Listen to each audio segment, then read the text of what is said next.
Subscribe now and press the bell icon. Never miss an update. जय श्री राम। भगवान श्री राम और लक्ष्मण के अगाध प्रेम की कहानी तो आप सब जानते हैं, लेकिन क्या आप यह जानते हैं कि एक बार भगवान राम के मन में भी अपने अनुज को लेकर शंका उठी थी। वह भी तब जब ऋषि अगस्त ने कहा था कि रावण के पुत्र इंद्रजीत को स्वयं राम भी नहीं मार सकते थे, उन्हें तो केवल लक्ष्मण ही मार सकते थे। आइए जानते हैं अगस्त ऋषि ने ऐसा क्यों कहा था। नमस्कार दोस्तों, मैं हूं आपका दोस्त संजीव शर्मा और आपका स्वागत है हमारे इस चैनल द डिवाइन स्टोरी में।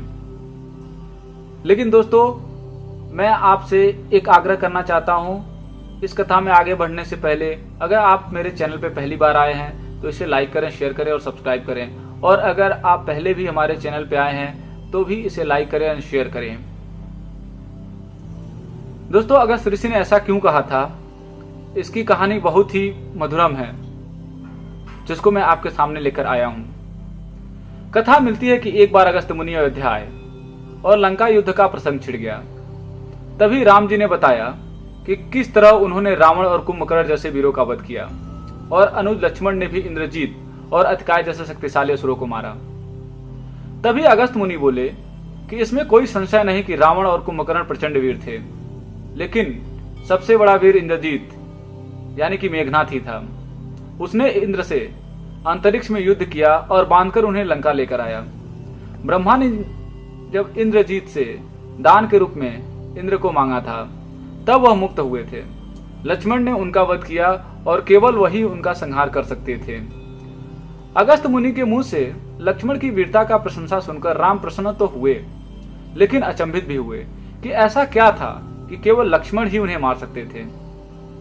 यह जिज्ञासा उन्होंने अगस्त मुनि के सामने जाहिर की। तब अगस्त मुनि ने कहा कि प्रभु, इंद्रजीत को तो वरदान था कि उसका वध वही कर सकता है जो 14 वर्षों तक न सोया हो, न ही किसी दूसरी स्त्री के मुख को देखा हो, और न ही जिसने 14 साल तक भोजन किया हो। श्री राम बोले, मैं वनवास काल में 14 वर्षों तक नियमित रूप से लक्ष्मण के हिस्से का फल फूल दे रहा था। उन्होंने कहा कि मैं सीता के साथ एक कुटी में रहता था, बगल की कुटी में लक्ष्मण थे, फिर सीता का मुख भी न देखा हो और 14 वर्ष तक सोए न हो, ऐसा कैसे संभव है। तब अगस्त मुनि सारी बात समझकर मुस्कुराए। प्रभु से कुछ छिपा तो है नहीं।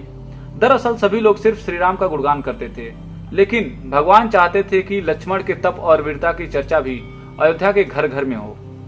जिस प्रकार अगस्त मुनि ने कहा कि लक्ष्मण के अलावा कोई और इंद्रजीत को मार नहीं सकता था, ठीक उसी प्रकार उसके मारे जाने पर महाराज विभीषण ने भी श्री राम से कहा था। उन्होंने कहा कि रावण के पुत्र इंद्रजीत का वध देवताओं के लिए भी संभव नहीं था, उसे तो केवल सिर्फ लक्ष्मण जी ही मार सकते थे और उनके जैसा महायोगी ही मार सकता था। अगस्त मुनि ने श्री राम से कहा कि क्यों न लक्ष्मण जी से ही पूछ लिया जाए। लक्ष्मण जी आए तो राम जी ने उनसे कहा कि आपसे जो पूछा जाए सच सच कहिएगा।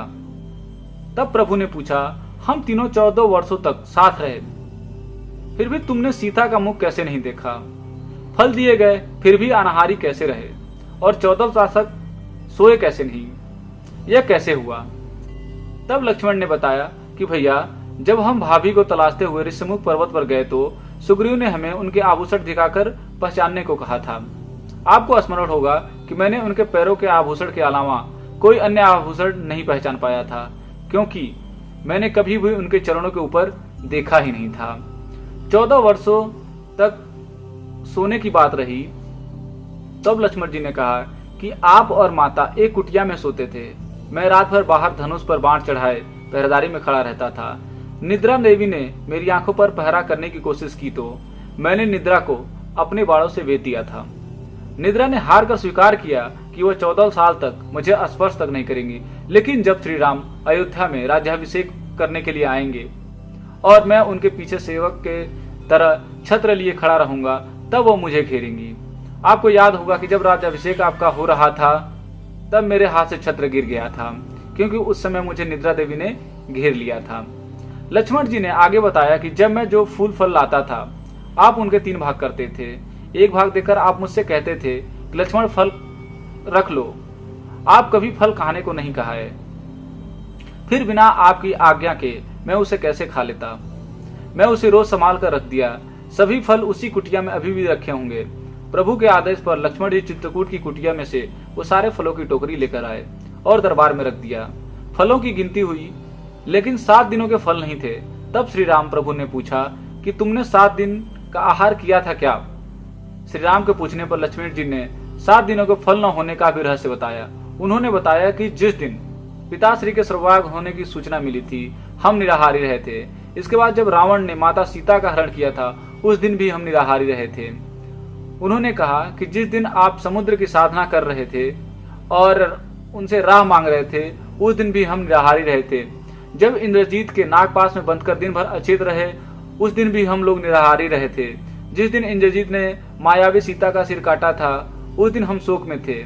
इसके अलावा जिस दिन रावण ने मुझे शक्ति मारी थी और जिस दिन आपने रावण का वध किया था, इन 7 दिनों हम निराहारी रहे थे। तो लक्ष्मण जी भगवान राम से कहते हैं कि मैंने गुरु विश्वामित्र से एक अतिरिक्त विद्या का ज्ञान लिया था। इससे बिना अन्न ग्रहण किए भी व्यक्ति जीवित रह सकता था। उसी विद्या से मैंने भी अपनी भूख नियंत्रित की और इंद्रजीत भी मारा गया। यह सुनते ही प्रभु फिर से भाव विभोर उठे और लक्ष्मण जी को गले से लगा लिया। तो दोस्तों, ये थी भगवान श्री राम के लिए लक्ष्मण का तपस्या और उनके 14 वर्षों तक ना सोने की, न खाने की और ना ही किसी पराई स्त्री के मुख को देखने की। आशा करता हूं आपको इस कथा से काफी ज्यादा जानकारी मिली होगी। तो आपको अगर जो ये कहानी अच्छी लगी हो तो कृपया करके इसके लाइक करें, सब्सक्राइब करें और शेयर करें। धन्यवाद।